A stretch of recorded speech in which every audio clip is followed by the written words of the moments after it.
Je descends à la prochaine. La chronique de Gilles Simon.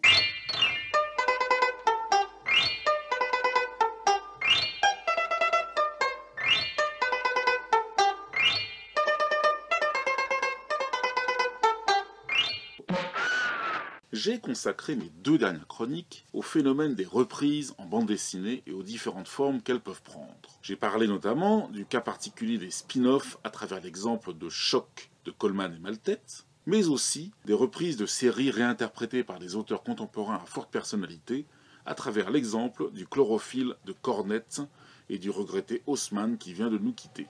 Une autre expérience a constitué un événement éditorial. Jacques Glénat, qui s'est lancé depuis plusieurs années dans la réédition des trésors de Disney que sont les histoires de Karl Barks, Don Rosa ou Floyd Gottfredson, lance une collection de Mickey vus par.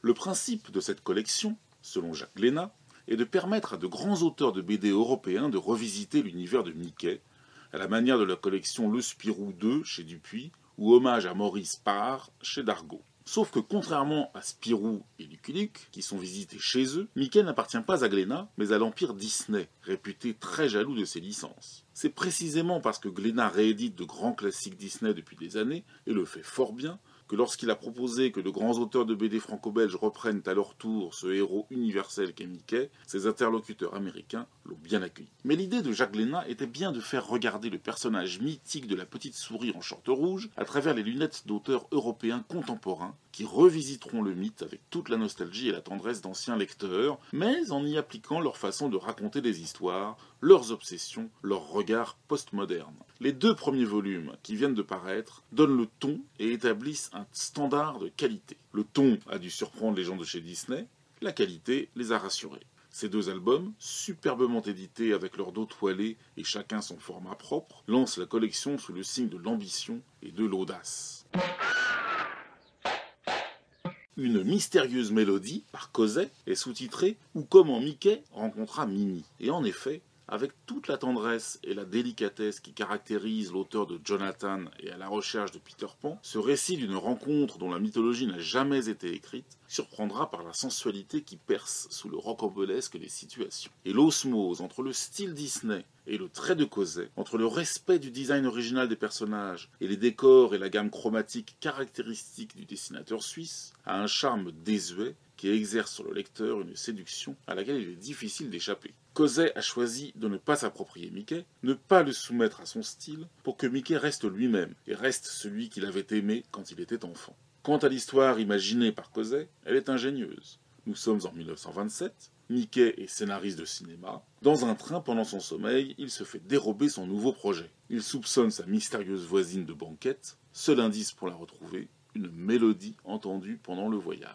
Nous allons donc assister à la rencontre entre Mickey et Minnie, 1 an avant leurs premières aventures disneyennes, mais nous allons aussi découvrir comment le chien que Cosset choisit d'appeler Dog va finir par s'appeler Pluto.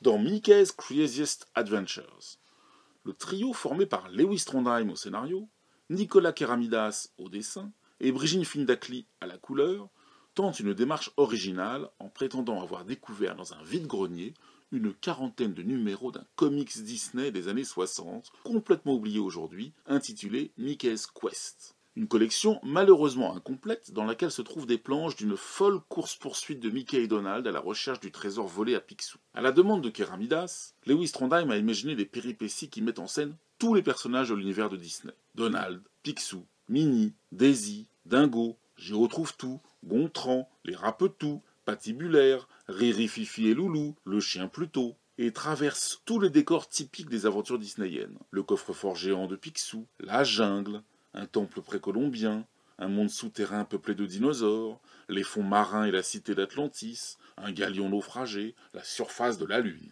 Le facétieux scénariste, pour augmenter notre plaisir et celui de son dessinateur, prend prétexte des numéros manquants pour enchaîner les scènes d'action et les gags et se passe des planches de transition ou d'explication réputées perdues. Au lecteur de combler les trous, ce qu'il fait sans mal.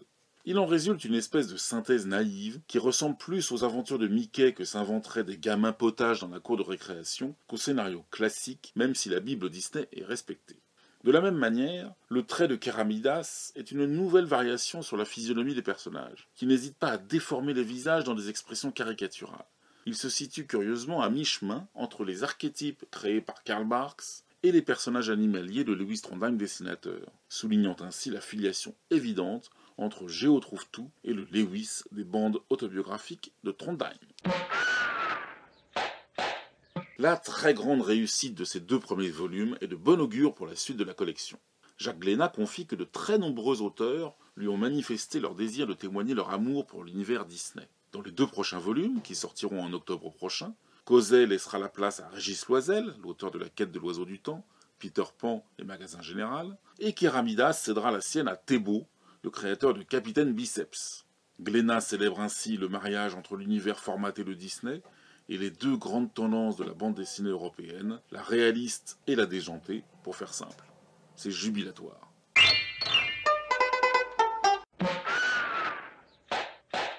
Voici le moment de mon conseil de la semaine. Changement de registre radical, avec un livre très audacieux de Céline Wagner, l'auteur d'un héros de notre temps et de Tangente. Son nouvel album, publié par Actes Sud l'an 2, est consacré à Tatsumi Hijikata, qui créa le Buto à la fin des années 50 au Japon. Dans Frapper le sol, Céline Wagner retrace l'enfance du danseur dans un village au nord du Japon, marqué notamment par les bombardements américains. Elle évoque son tempérament rebelle, son installation à Tokyo en 1952 et sa première performance en 1959, qui fut un choc pour les spectateurs. La dessinatrice, qui a réalisé 2 albums avec Edmond Baudouin, relève le défi de représenter la danse en bande dessinée et de rendre toute la noirceur, le grotesque, la souffrance exprimée par le corps nu et maquillé d'Hijikata dans une nouvelle forme de danse influencée par l'expressionnisme et le surréalisme européen. Un livre de toute beauté, déroutant et fascinant à la fois, qui parvient non seulement à traduire en séquence d'images fixes un art du mouvement, mais réussit également à retracer le chemin parcouru par Hijikata dans l'invention d'une avant-garde chorégraphique. Sa recherche de ses sources paysannes, son retour aux instincts primitifs de l'homme. L'empathie de Céline Wagner avec l'artiste disparu en 1986 parcourt ces superbes planches.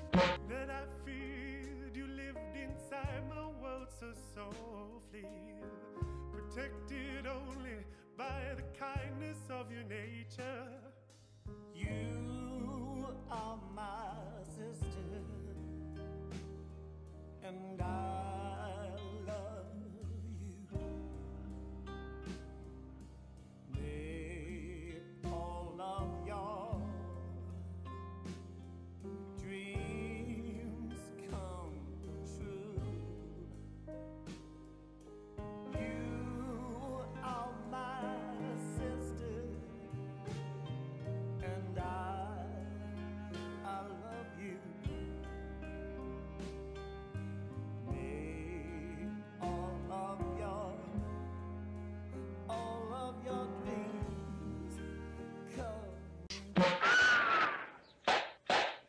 Écoutez toute la semaine les programmes de Radio Pied Nickelé et ma prochaine chronique dimanche prochain à 10h et 19h et le mardi suivant à 14h et minuit sur radio-piednickelé.fr. Retrouvez toutes mes précédentes chroniques illustrées en vidéo en tapant « Je descends à la prochaine » sur YouTube. Bon, moi je descends à la prochaine. Mais je descends qui à la prochaine ?